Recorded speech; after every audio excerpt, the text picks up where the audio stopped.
자, 마가복음 페이지 53페이지 신약 53페이지 마가복음 1장 14절에서 20절까지 마가복음 1장 페이지 53페이지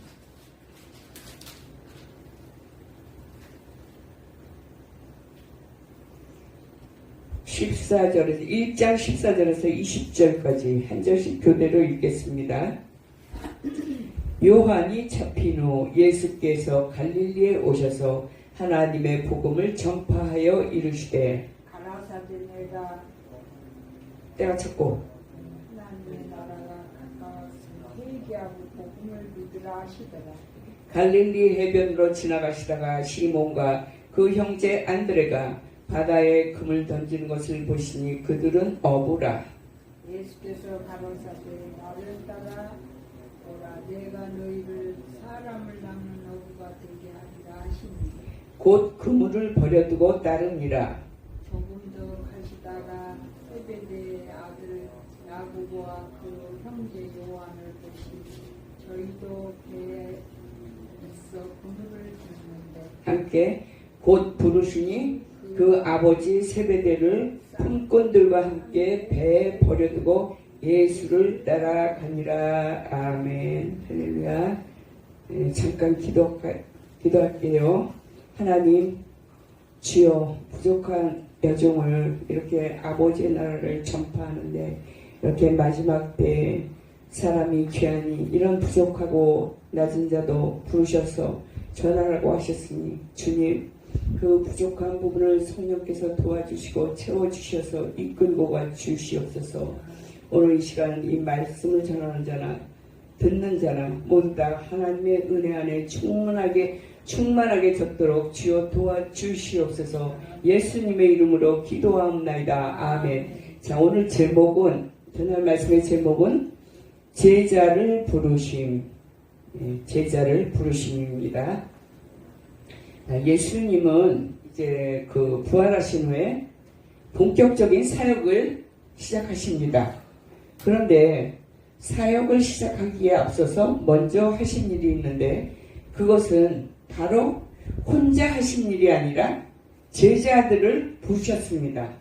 그런데 학식이 있고 박사학위 받고 대학교 교수, 고등학교 선생 그런 학식이 있는 자들을 부르는 것이 아니라 낮고 낮은 서민들, 물고기 잡는 어부들, 바로 그들을 제자로 택해서 부르신 것입니다. 그런데 우리가 보통 스승 밑에 들어가서 나 당신의 제자가 되기 원합니다 하면 제자가 이제 선생님을 찾아가서 보통 부탁을 하는 것이 그 예의이잖아요. 근데 예수님은 반대로 주님이 먼저 우리를 찾아오셨습니다. 너는 날 따르라. 너도 날 따르고 이렇게 여기서 중요한 것은 우리가 예수님을 찾은 것이 아니라 메시아이신 그분이 우리를 바로 찾아오신 것입니다. 만약에 우리가 그분이 날 찾아오지 않으셨다면 인맥을 통해서 교회 가자 해서 손잡고 데리고 나오기도 하고 연주를 통해서 이렇게 아는 사람을 통해서 우리는 교회로 나오죠. 물론 내가 저 교회 좀 가볼까 해서 온 사람도 있지만 그러나 그것도 다 성령의 인도하심입니다.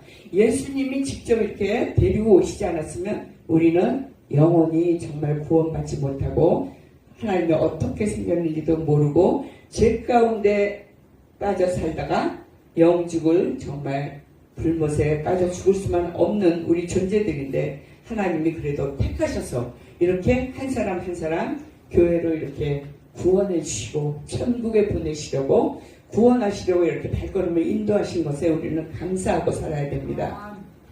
또한 예수님이 제자들을 언제 찾아오셨냐 하면은 기도원에 가서 기도를 할 때라든가 혼자서 열심히 다락방에 올라가서 기도를 할 때 찾아오신 것이 아니라 생업 중에 목수는 목수 일할 때 장사꾼은 장사꾼을 할 때 바로 얘네들은 물고기 잡는 그 삶의 현장에 그냥 생업 중에 예수님은 불시에 찾아오신 것입니다. 그들이 그물질하는 것을 보시고 1장 16절에 보면 나를 따라오라. 내가 너희를 물고기 잡는 그 어부가 아니라 사람을 낚는 어부가 되게 하리라 하고 날 따라오라고 부르셨습니다. 그래서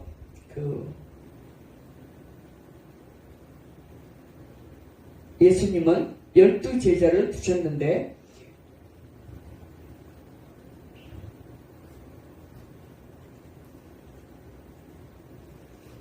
그 중에서 시몬이라고 하면 베드로의 그 옛날 이름입니다.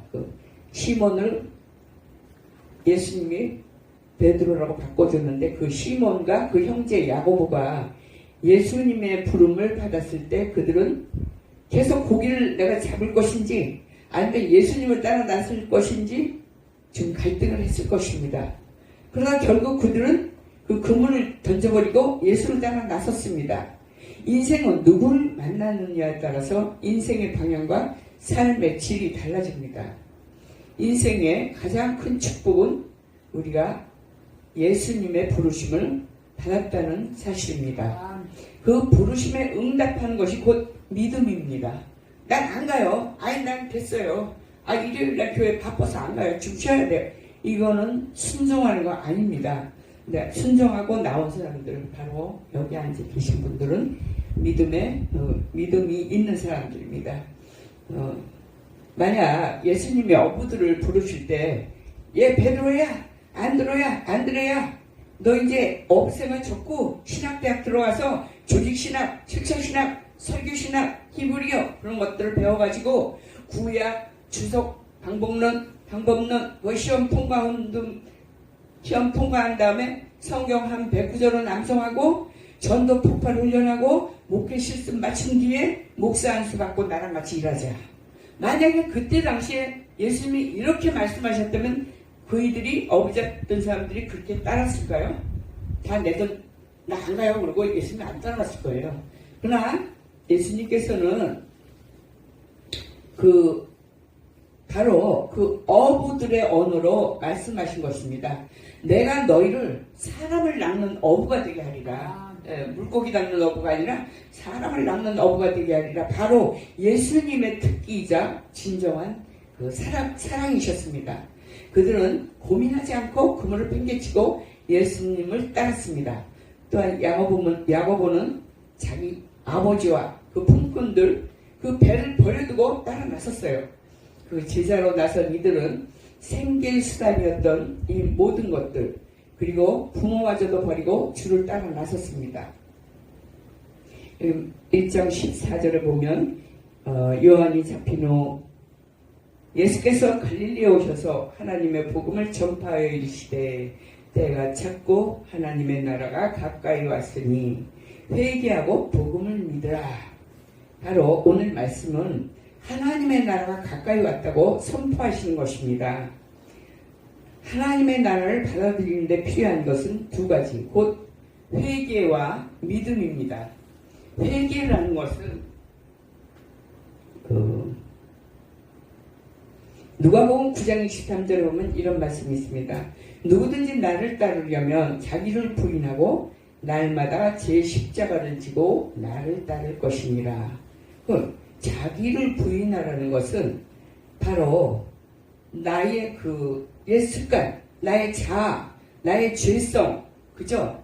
자기 자신이 다 알 거예요. 나 이런 걸 고쳐야 되는데 못 고치고 있어요. 계속해서 그런 거를 일시에 버릴 수 있는 그 나의 죄성을 다 버리는 것이 바로 그 회개입니다. 버리고 그 영적인 차원에서의 그 버림이죠. 나를 버리라는 게 바로 영적인 자기 부인을 하고 자기 십자가를 지고 나를 따르라는 것이죠. 바로 하나님 나라를 향해 삶의 방향을 바꾸는 것이 회개입니다. 그래서 예수님의 그 제자가 된다는 것은 예수님께 일어난 그 하나님의 통치하에 내 모든 일생을 다 맡긴다는 그런 뜻입니다. 예수님의 제자가 된다는 것은 현재만 아니라 죽음 이후에 벌어질 그 모든 나의 모든 미래까지도 완전히 주님께 내가 맡기고 의지한다는 그런 뜻입니다. 이것이 곧 믿음이라는 것입니다. 왜냐하면 하나님께서 그 예수 그리스도를 통해서 구원의 길을 열어주셨기 때문입니다. 우리는 예수님 한 분에게만 순종함으로 모든 것으로부터 자유로워질 수 있습니다. 예수님을 향한 그 믿음이 깊어질수록 우리의 자유함은 더 커지는 것입니다. 이것을 아는 사람은 나를 따르라는 예수님의 부르심 앞에 모든 것을 버려두고 예수님을 따라갑니다. 미국의 그 유명한 칼 아이들먼이라는 목회자가 말합니다. 당신은 예수님의 팬입니까? 아니면 제자입니까? 당신은 제자예요? 팬이에요? 팬입니까? 팬은 뭐예요? 멋있다! 할렐루야! 근사해! 원더풀! 최고야! 예수님이 기적과 이적을 일으키신 거 보고 성전에서 찬양하고 춤추고 노래하고 박수 짝짝 치고 할렐루야! 멋있다! 이거 끝나고 딱 가. 끝! 이런 차원에서 믿는 사람들도 있거니와 그러나 예수님이 원하시는 것은 무엇이냐면은 제자는 이거는 팬들이에요. 그러니까 일반 성도 가벼운 믿음이 이제 예수 그리스도 뭐지 그냥 기적을 일으키고 능력을 행하시고 막 그런 하나님의 나라를 행하시는 저런 멋진 분이야 이런 차원의 성도들. 근데 제자는 제자가 되려면 와서 죽으라는 거예요. 날 죽으라는 거, 이 목숨을 죽으라는 게 아니라 내 자아를 쳐서 죽이라는 거예요. 내 모든 죄성, 악성, 내가 이런 악한 것이 있구나. 내가 이런 죄성이 있구나. 이런 거 날마다 쳐서 주님 앞에 복종해서 죽으라는 거예요. 그런 칼 아이들먼 목사가 미국의 아이들먼 목사는 이렇게 그런 말씀을 하고 계셨고 또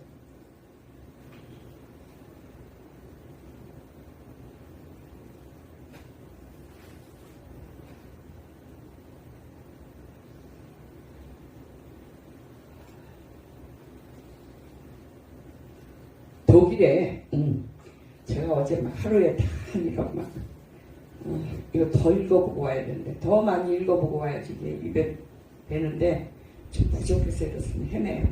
독일의 디트리 본헤퍼라는 목사는 굉장히 유명합니다. 우리나라에서도 영국으로도 막 하는 그런 목사님인데 그분께서도 말씀하시기를 그리스도께서는 사람을 부르실 때 와서 죽으라고 명령하신다고 했습니다. 죽으란다는 건 생명을 죽으라는 게 아니라 네 자아를 다 죽으라는 거죠. 다 내려놓고 그리스도처럼 살아라는 거죠. 그리스도가 이 땅에서 우리에게 보이신 그 희생의 정신, 아가페적인 사랑의 희생을 십자가에 달려 돌아가셔서 죽기까지 희생당하신 그 사랑을 너희들도 네 이웃에 실천하라는 것입니다. 쉽지 않아요. 어렵습니다. 예, 우리가 제자가 되기까지는 정말 너무너무 힘듭니다. 되기까지 하나님은 우리를 훈련시키십니다. 자, 사순절을 지내고 있는 우리에게 하나님은 이렇게 물으십니다. 당신은 진정 그리스도를 따르는 제자입니까? 복음으로 인해 어떤 위험을 무릅쓰고 순종할 각오가 되어 있습니까? 우리 모든 사람들이 그물을 베드로와 안드레처럼 그물을 던지고 버릴 필요성은 없어요. 각자 모두가 각자의 위치에서 목회자나 선교사의 역할을 감당할 수가 있습니다. 내가 처한 그곳에 그 부르심에 합당한 그 순종하는 그 따르는 여러분 모두가 되시기를 예수 이름으로 축원드리겠습니다. 감사합니다. 네. 잠깐 기도하고 찬양하겠습니다.